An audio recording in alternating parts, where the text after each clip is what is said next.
तो जब हमने कॉजेज़ पढ़े काइफोसिस और लॉर्डोसिस और स्कोलियोसिस हदबा के बेसिकली जब हमने कॉजेज़ पढ़े तो उसमें वर्म हार यानी इन्फ्लेमेटरी कॉज भी था। तो उसमें हमने पढ़ा था कि मसल्स में जो है इन्फ्लेमेशन होता है जो कि स्प्रेड होकर रिबात लिगामेंट्स में आ जाता है, जिसकी वजह से इस तरीके की मतलब चीज़ें देखी जाती है जैसे हदबा वगैरह।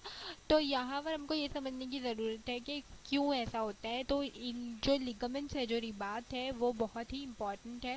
जैसे कि हम अपनी अनाट से जानते हैं, there are various ligament of flava, interspinal, supraspinal ligament, all of this ligament stabilize the vertebra. ठीक है, वो उसको उसकी जगह पे स्टेबल रखने के लिए बहुत इंपॉर्टेंट है। तो जब उनमें जब वो सोलन हो जाती है, इंफ्लेमेशन हो जाती है, तो वो जब माउथ हो जाते हैं तो इसकी वजह से वो अपना फंक्शन स्टेबल करने का वर्टिब्रा को वो अंजाम नहीं दे पाते और वर्टिब्रा जो है डिस्प्लेस हो जाता है। इसी को हमारी किताबों में टल जाता है करके लिखा हुआ है, जैसे डिस्प्लेस हो जाता है अपनी जगह से, प्रोजेक्शन वो उभर जाता है कभी बैकवर्ड कभी फॉरवर्ड या साइडवेज में। ठीक है, तो वो इम्पॉर्टेंट है, ये लिगामेंट से हम समझ सकते हैं।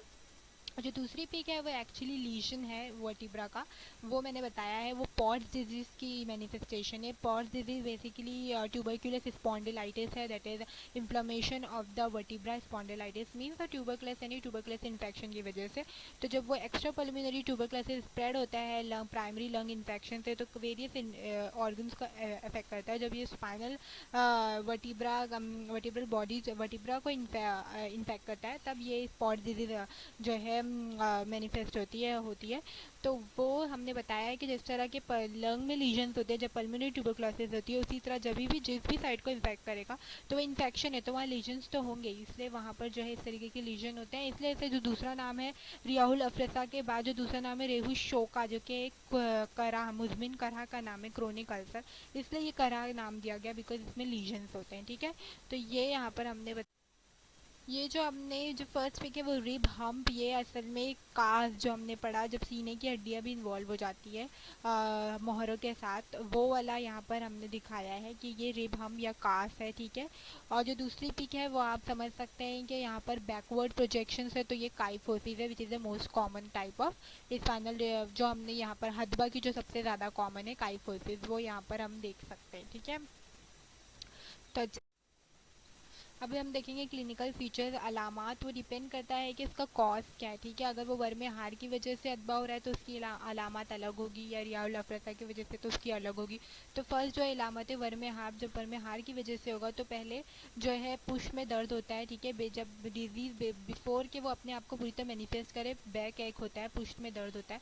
उसके बाद वो हुम्मा है, ठीक है, हमाए नहीं हुम्मा है, वर्म है।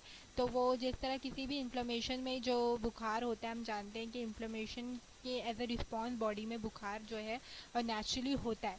ठीक है, तो वो जो हुमाय वर्म कहलाता है, जो बॉडी का टेम्परेचर रेज हो जाता है, तो उस तरीके का सख्त बुखार होता है। और बुखार के बाद हम आगे थोड़ा सा पढ़ेंगे, इससे पहले देखेंगे नब्ज़ कैसी होती है, अजीम होती है। ठीक है, नब्ज़ अजीम होती है, हरारत शदीद होती है बुखार की वजह से।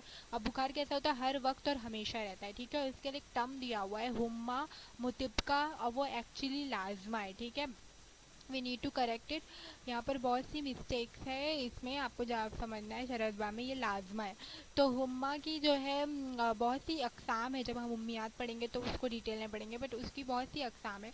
तो उसकी दो उसकी एक तकसीम ऐसी है कि एक ऐसा बुखार, ऐसे किस्म का बुखार जो हमेशा मतलब from initial point up until the disease cure itself, मतलब इब्तदा से इंतहा तक पूरी जो ड्यूरेशन है, पूरी बीमारी की जो ड्यूरेशन है, पूरे दौरान जो वो बुखार है हमेशा चढ़ा ही रहता है। ठीक है, वो उतरता नहीं, हमेशा रेज्ड ही रहता है, तो उसको बोलते हैं लाजमा। और एक होता है नायबा, हुम्मा नायबा, वो होता है कि एक बार रेज्ड हुआ फिर डेफिनेशन पीरियड हो जाए, मतलब उसमें बुखार जो है कम हो जाता है, फिर अगेन रेज हो जाता है, फिर कम हो जाता है।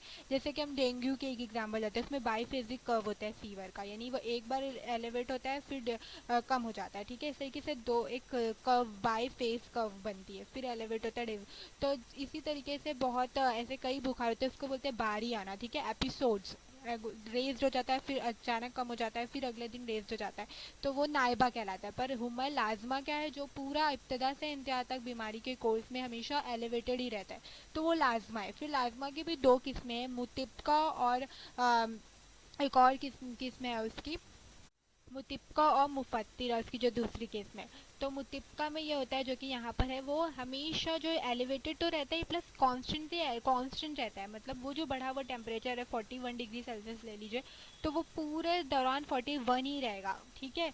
ऐसा नहीं है कि कभी 43 हो जाएगा, कभी 40 हो जाएगा, मतलब 40 will still be elevated, 43 still be elevated, लाजमा तो वो है ही, बढ़ा हुआ है ही, पर फिर भी अगर वेरिएशन हो कि 43, 42, 40, मतलब एलिवेटेड टेम्परेचर ये फिर भी थोड़ा वेरी कर रहा है, तो वो जो है मुफत्तिरा कहलाता है। पर मुतिप्का क्या है कि एलिवेटेड प्लस कांस्टेंट, बढ़ा हुआ प्लस सेम 41 ही रहेगा लास्ट तक, बहुत माइन्यूट चेंजेस होगी पॉइंट का फर्क रहेगा, ठीक है। तो उस तरीके का बुखार मुतिप्का कहलाता है, ठीक है। और ठीक है, तो यहाँ पर जो है हुमा मुतिप्का लाजमा यानी कि एलिवेटेड रहेगा प्लस कॉन्स्टेंटली वो कांस्टेंट वाला ही, यानी कि बढ़ाई पर उसमें वेरिएशन नहीं, कॉन्स्टेंटली एलिवेटेड, वो सेम टेम्परेचर एलिवेटेड टेम्परेचर पूरी कोर्स ऑफ इलनेस में रहेगा, उसको बोलते हैं हुमा मुतिप्का लाजमा। तो उस तरीके का बुखार यहाँ पर होता है, ठीक है। और इसके बाद बुखार के ठहर जाने के बाद भी या बुखार चले जाने के बाद भी तनाव का दर्द पुष्ट में बोझ बाकी रहता है, बिकॉज यहाँ पर जो है काइफोसिस ही ज़्यादातर देखा जाता है, ठीक है। तो पुष्ट में कोब निकलनी शुरू होती है, दैट मीन्स काइफोसिस की ये एग्जांपल है, ठीक है। उसी में पुष्ट में हमने जैसे अभी पिछली पिक में देखा, तो इसकी जो मैनिफेस्टेशन है जब इन्फ्लेमेटरी कॉज होता है तो ज़्यादातर वो जो है हदबा की कौन सी किस्म जो कि मोस्ट कॉमन कॉज है वही देखने मिलती है, वो काइफोसिस है, ठीक है, जो कि हमारा हदबल मौखिर जो है, ठीक है, वही मोस्ट कॉमन है। और यहाँ पर जब वर्म जब कॉज होता है तो ज़्यादातर वही देखी जाती है, इसलिए पुष्ट में जो है बोझ जैसा रहेगा, ठीक है, क्योंकि वहाँ पर थोड़ा हो जाता है उसका, पस हो जाता है, पीप बन जाता है वगैरह होता है, वर्म पक जाता है, तो इसकी वजह से जो बोझ तो होगा ही, ठीक है, बिकॉज वहाँ पर कूप जैसा बन जाता है, तो वो भारीपन होता है, ठीक है। उसके बाद हमारा नेक्स्ट है रियाउल अफ्रेसा यानी पॉट्स डिजीज़ का यहाँ पर क्या है अलामात, बहुत ही इंपॉर्टेंट हुम्मा दिक्किया है, ट्यूबरकुलस फीवर होगा बिकॉज इसमें ट्यूबरकुलस इन्फेक्शन तो है ही, और इसके अलावा लागरी और नातवानी, जैसे कि हम जानते हैं टीबी की मोस्ट इंपॉर्टेंट मैनिफेस्टेशन वीकनेस ही है, तो वो होगी, ठीक है। और अगर ट्रोमेटिक कॉज है, स्पैज्मेटिक कॉज है, तो वो हम जानते हैं कि जैसा एज अभी मतलब नॉर्मली होता है जो उसकी अलामात होगी वैसा ही होगा, जो एक इंजरी और स्पैज्म की वजह से हो सकता है वही इसका कॉज होगा, ठीक है।